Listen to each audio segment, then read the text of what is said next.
Hi guys, welcome to Legal Edge after college. मैं हूं Arpita and आज की इस सोलो पॉडकास्ट सीरीज में मैं तुम्हें बताने वाली हूं वो क्वेश्चन जो तुम मुझसे पूछ रहे हो।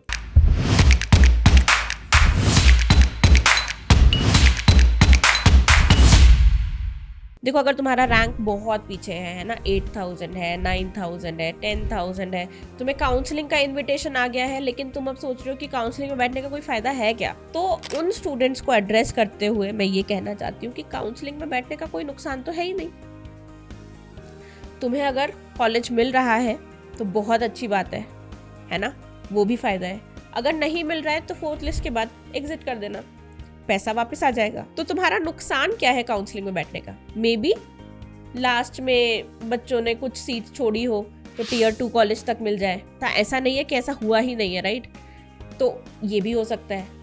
तो कहने का मतलब ये है कि काउंसलिंग में बैठने का कोई भी नुकसान नहीं है, कोई भी नुकसान नहीं है। तो फिर काउंसलिंग से इतना डरना क्यों?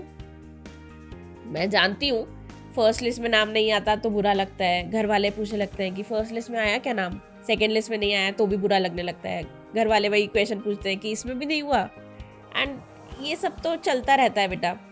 लेकिन फाइनली जब कोई कॉलेज मिल जाता है तब घर वाले भी बताते हैं, अरे हमारी बेटी तो नेशनल लॉ यूनिवर्सिटी में पढ़ती है, राइट? तो there is no downside to it.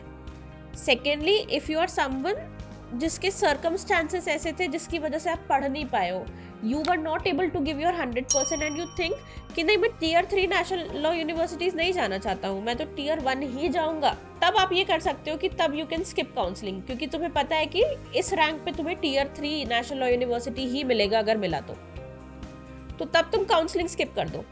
तुम्हें लग रहा है कि नहीं जाना है तो छोड़ दो बेटा, it is okay, it is absolutely okay, ठीक है?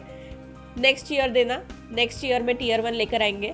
इनफैक्ट नेक्स्ट ईयर पे फिर PSU की तैयारी करना है ना, कि सीधे PSU में जाएंगे।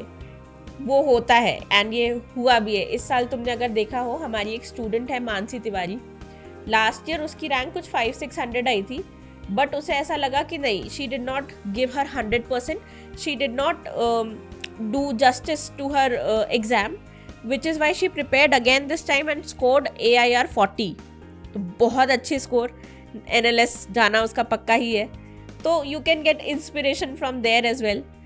तो बात यही है कि काउंसलिंग में बैठना है या नहीं बैठना ये तुम्हारे ऊपर है। अगर तुम्हें टियर 3 यूनिवर्सिटी से कोई भी प्रॉब्लम नहीं है, कोई भी डर नहीं है, कुछ भी नहीं है, तो फिर बैठ जाओ। पता है, तुम अगर टियर 3 यूनिवर्सिटी में सिर्फ नेशनल लॉ यूनिवर्सिटी का टैग लेना चाहते हो, तुम्हें पता है कि तुम्हें UGC नेट क्लियर करना है, UGC नेट क्लियर करने के बाद तुम्हें असिस्टेंट प्रोफेसर बनना है, तुम्हें टियर 3 यूनिवर्सिटी से एक्चुअली कोई इशू नहीं है, कोई प्रॉब्लम नहीं है, तुम्हें कॉर्पोरेट प्लेसमेंट्स नहीं चाहिए, है ना, तुम बस वो नेशनल लॉ यूनिवर्सिटी के टैग के लिए जा रहे हो, तो चले जाओ, गो फॉर इट।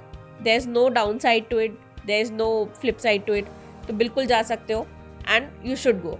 तुम्हें लगता है कि अगर तुम्हें नेक्स्ट ईयर ज़्यादा बेहतर तरीके से तुम पढ़ोगे और नेक्स्ट ईयर बेहतर तरीके से तुम ये एग्ज़ाम दे पाओगे, तो फिर ठीक है, नेक्स्ट ईयर भी एग्ज़ाम दे देना, इस साल मत बैठो फिर। आई होप इससे क्लैरिटी मिली होगी, आई होप इससे थोड़ा मन को शांति मिली होगी। जो स्टूडेंट्स कॉम्पिटिटिव एग्जाम्स की तैयारी कर रहे हो, मुझे लगता है उन्हें तो बैठ जाना चाहिए, क्योंकि आपकी एक डिग्री साथ साथ में कंप्लीट हो जाएगी जब तक आप जुडिशरी या किसी भी एग्जाम की तैयारी कर रहे होंगे। I hope this helps. ये वाला वीडियो अपने सारे फ्रेंड्स के साथ शेयर कर देना, क्योंकि मुझे पता है ये बहुत सारे बच्चों का कन्फ्यूजन है, बहुत सारे स्टूडेंट्स को ये दिक्कत है, ठीक है? इसके अलावा इस वीडियो को लाइक कर दो, इसके अलावा चैनल सब्सक्राइब कर लो। All right guys, bye bye, take care.